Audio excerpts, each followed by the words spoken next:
बिस्मिल्लाहिर्रहमानिर्रहीम। अस्सलाम वालेकुम। इस उम्मीद के साथ मेरी सोशल मीडिया फैमिली खैरियत से होगी। मैं हूं नेचुरोपैथ डॉक्टर बिल्किस। आज जिस मौजू पे मैं आपसे बात कर रही हूँ, हो सकता है कि बहुत सारे मेरी सोशल मीडिया में मेरी फैमिली मेम्बर्स जो इस बीमारी का शिकार हो। अक्सर क्या मैं आपसे सवाल कर लेती हूँ कि आपके साथ ऐसा होता है कि खाना खाते एकदम ड्राउजी हो जाते हैं और खाने के बीच में एकदम से ना आपको सांस लेने की जरूरत पड़ती है, जैसे आप डीप ब्रीथ करने लगते हैं और जो है ना, जैसे खाना खाते आपको लगता है कि बस गहरी नींद आ रही है, आपसे कुछ काम नहीं होता।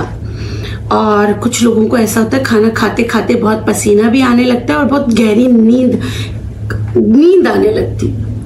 तो आपको पता है इसको क्या कहते हैं? इसको कहते हैं फूड कोमा, यानी खाना खाते ही कोमा में चले गए। लेकिन ये होता क्यों है? आप इससे कैसे बच सकते हैं? आप अपनी सेहत कैसे पा सकते हैं? कुछ अलामात है। देखिए, सबसे पहले मैं आपको बताऊं, आपने अपना सीरम विटामिन D3 जरूर चेक कराना है। कुछ डॉक्टर्स जो मेरा प्रोग्राम देखते होंगे वो बोलेंगे डॉक्टर बिल्किस विटामिन D3 का इससे क्या ताल्लुक है? इसका ताल्लुक तो जिगर से है, मगर जिगर को भी जो स्ट्रेंथ देने के लिए विटामिन D3 बहुत जरूरी है। हो सकता है कि आपका विटामिन D3 लेवल बहुत लो हो, इंसुलिन जो है, आप इंसुलिन रेजिस्टेंस, यानी कि आपका इंसुलिन बहुत ज्यादा रेज्ड हो, आपको जो है ना आपका HbA1c जो है वो बॉर्डर लाइन पर आ रहा हो जैसे, तो इन वजह, या आपका कोलेस्ट्रॉल लेवल बहुत ज्यादा हो, तो इन वजूहात की वजह से आपको फूड कोमा हो सकता है। अगर आपको फूड कोमा है तो आप अपना लिपिड प्रोफाइल जरूर कराएं, फास्टिंग में कराइएगा। HbA1c आप करा सकते हैं, सीरम इंसुलिन आप कराएं, क्योंकि सीरम इंसुलिन की वजह से खवातीन में बहुत सारी बीमारियां और आ जाती हैं। तो ये तो मालूमात है कि आपने ये सब करना है। अब आप लोग बोलेंगे कि डॉक्टर बिल्किस इससे बचा कैसे जाए? मेरा भी ये वीडियो बनाने का मकसद है कि अगर आप भी इन सब चीजों का शिकार हैं तो कुछ चीजें मेरी मान लीजिए, उनका इस्तेमाल कीजिए और ये फूड कोमा से बचिए। क्योंकि अक्सर ऐसा होता है कि हम पार्टी वगैरह में जाते हैं, जैसे खाना खाते बिल्कुल ऐसे हो जाते हैं, और जिसके हम गेस्ट होते हैं, जिससे वो बात कर रहे होते हैं, वो हम जो है ना सोने लगते हैं। मैंने अक्सर देखा, मेरे घर पे भी बहुत सारे लोग आते हैं, मैं फौरन मैं उनको बताती हूँ ये टोटके करना है। मैं आपको भी बता रही हूँ। नंबर 1 टोटका, आपने क्या करना है? आपने लेना है मेथी, कलौंजी, दालचीनी। मेथी, कलौंजी, दालचीनी तीनों हम वजन लेना है। इनको मोटा मोटा कूट के आपके टेबल पे रखना है। जो आप खाना खा रहे हो किसी भी एक निवाले में चुटकी डाल के आप खा लीजिए। और इसके साथ आपने क्या करना है? उसके साथ आपने लेना है आधा ग्लास पानी, उसमें डालना है 1/4 टीस्पून एप्पल साइडर विनेगर। और खानों के बीच में जो आप आधा ग्लास पानी आपने रखा है वो आप सिप पीजिए विथ मील्स। तो आप देखेंगे कि आप थोड़ा सा अवेक होना शुरू होंगे।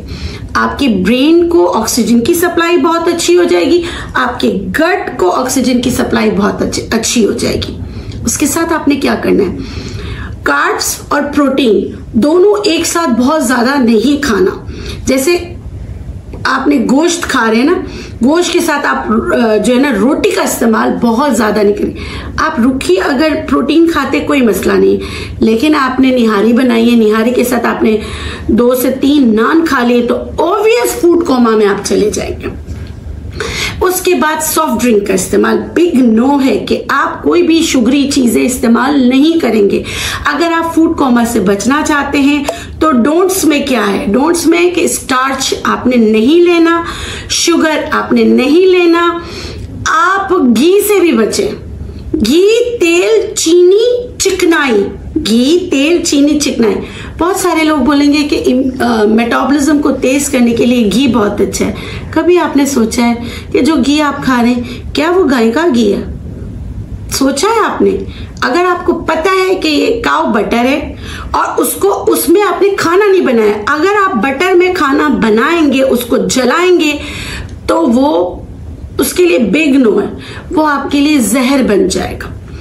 और भैंस का दूध पीना आप देखें, आप जिस जानवर का आप गोश्त खाते हैं उसकी फितरत आप पाते हैं। जैसे भैंस का दूध अगर आप पिएंगे, भैंस पूरा दिन खाती है और जगाली करती है, मगर बकरा क्या करता है?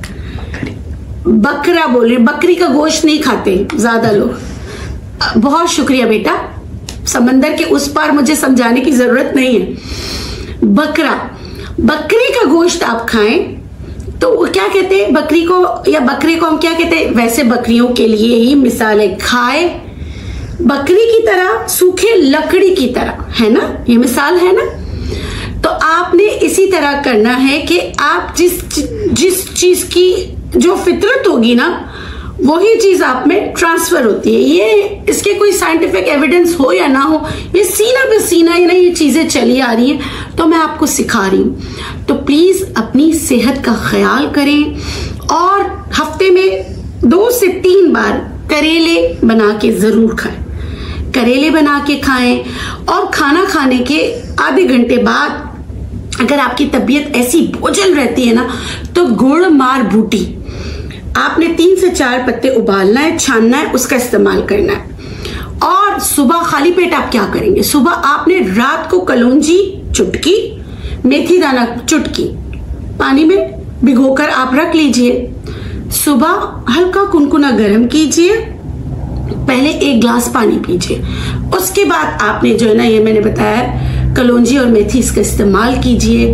और खाने के साथ एक और काम कीजिए, अगर आपका सीरम इंसुलिन बहुत बढ़ा हुआ है ना, तो आप जो है दालचीनी आपकी बेस्ट रेमेडी है। आप दालचीनी, पुदीना, अदरक, इनका कहवा बना के जरूर इस्तेमाल कीजिए। अपनी सेहत का ख्याल कीजिए। जान है तो जहान है। ये जो मैंने आपको रेमेडीज बताई है छोटी छोटी, इसका इस्तेमाल कीजिए, फूड कोमा से निकल आइए। और लास्ट बट नॉट लीस्ट क्या करेंगे आप? वॉक करेंगे। आपने खाना खाने के बाद 40 कदम तो चलना ही चलना है। ये छोटी छोटी रेमेडीज है, इस पे अमल कीजिएगा इस उम्मीद के साथ कि ये वीडियो आपको पसंद आएगी। अगर आपको पसंद आती है और जिन लोगों के साथ ये प्रॉब्लम है उनके साथ जरूर शेयर कीजिएगा। जाते जाते मेरी सोशल मीडिया के लिए हमेशा के लिए, हमेशा की तरह आपके लिए ढेरों दुआएं। खुश रहें, शाद रहें, आबाद रहें, जिए और जीने दें। अल्लाह निगहबान, अल्लाह हाफिज।